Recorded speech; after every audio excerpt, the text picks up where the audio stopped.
দিতে পারবো ইনশাআল্লাহ।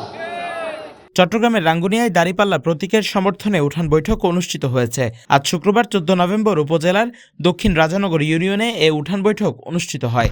বৈঠকে সভাপতিত্ব করেন বাংলাদেশ সরকারের যুগ্ম সচিব নুরুল আফসার। প্রধান অতিথি হিসেবে উপস্থিত ছিলেন ডাক্তার এটিএম রেজাউল করিম। অনুষ্ঠানে উদ্বোধনী বক্তব্য দেন অধ্যাপক গফুর আহমদ এবং সঞ্চালনা করেন মাস্টার মফিজুর রহমান। বৈঠকে বিশেষ অতিথি হিসেবে উপস্থিত ছিলেন দক্ষিণ রাজানগর ইউনিয়নের সভাপতি অ্যাডভোকেট ফরহাদুল আলম জুয়েল, আবু বক্কর শিকদার, ডাক্তার মামুন, রাশিদুল ইসলাম, মাস্টার আজিজুল সহ আরও অনেকে। এবং সোনারগাঁও আধুনিক সোনারগাঁও হিসেবে আমরা গড়ে তুললুম, এই ব্যাপারে আমরা বদ্ধপরিকর। ইনশাআল্লাহ ওনারা যে সমর্থন আজ দেখি, এই সমর্থন লইয়ে আমরা যদি সামনে আমরা সংসদে যাই, এই সোনারগাঁও হলো আধুনিক সোনারগাঁও। সবাই অশেষ অশেষ ধন্যবাদ। আমার ভাইকে নিয়ে আপনাদের কাছে হাজির হলাম।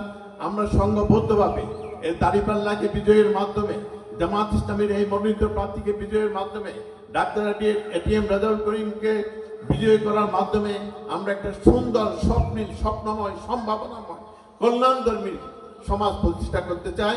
রাঙ্গুনিয়ার একজন কৃতি সন্তান, একজন মেধাবী সন্তান, ওনার মতো একজন যোগ্য প্রার্থী পাওয়া যোগ্যদত্ত আবাম নাই রাঙ্গুনিয়ার রাজাউল ভাই। স্থানীয়রা বক্তাদের বক্তব্যে উচ্ছ্বাস প্রকাশ করে বৈঠকে উৎসাহ ও উদ্দীপনায় ভরিয়ে তোলে। অনেকেই মনে করেন এই ধরনের গণসংযোগ স্থানীয় মানুষের অংশগ্রহণ বাড়ায় এবং এলাকার উন্নয়ন ও শান্তি প্রতিষ্ঠায় গুরুত্বপূর্ণ ভূমিকা রাখে। রাঙ্গুনিয়া প্রতিনিধির পাঠানো তথ্যচিত্রে news desk, CTG post, Chittagong.